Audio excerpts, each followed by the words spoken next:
বাংলাদেশিরা ভারতের সীমানার মধ্যে ঢুকে বিভিন্ন ধরনের শাকসবজি চুরি করে নিয়ে যেতে এর আগে বহুবার শুনেছি।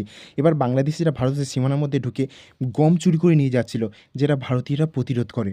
এই আমাদের দেশের আমাদের ইন্ডিয়ার গম যা বাংলাদেশিরা কাটছিল, আমরা বাধা দিতে যাওয়ায় আমাদের উপরে হামলা। এই ভিডিওটা দেখুন, এই ভিডিওটা দেখে মনে হবে না যে এটা একটা সীমান্তবর্তী এলাকায়, যেখানে খুবই সেনসিটিভ হয়।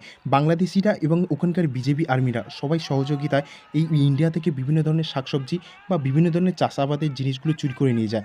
তার জন্য ওখানে কাঁটাতার লাগানো হয়। তার ফলস্বরূপ ওরাও ওখান থেকে চোরাও হয়। এখনও পর্যন্ত শোনা যাচ্ছে বহু ইন্ডিয়ান ওদের দ্বারা আক্রান্ত হয়েছে।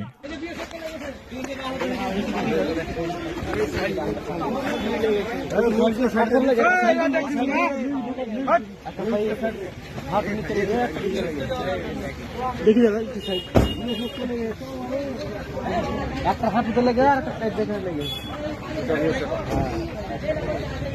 আমরা আমাদের সামনে লেগে। এই ভিডিওটা দেখুন, এখানে বিএসএফের সামনে ওরা ওখানে পাথর ছুঁড়ছে।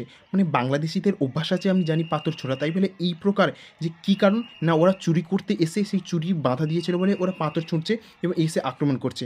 এটাই ওদের কাজ। আর তাও হয়তো এটা কোথায় করছে, সীমান্তবর্তী এলাকা। এরপর যদি বিএসএফ কোনো কাজ করে, কোনো অ্যাকশান মোডে চলে আসে, তারা যদি কখনো গুলি করে দেয়, তখন ওরা ভিকটিম কার্ড খেলা শুরু করে দেবে। আর ভিকটিম কার্ড খেলা ওদের স্বভাব আছে। এর আগে ওরাই আমাদের প্রথম জাতীয় পতাকাকে নিজেদের পায়ের তলায় রাখতো, রেখে অপমাননা করেছে। তারপর যখন ওই কাজ আমরা করি, তখন ভিকটিম কার্ড খেলা শুরু করে দিয়েছে।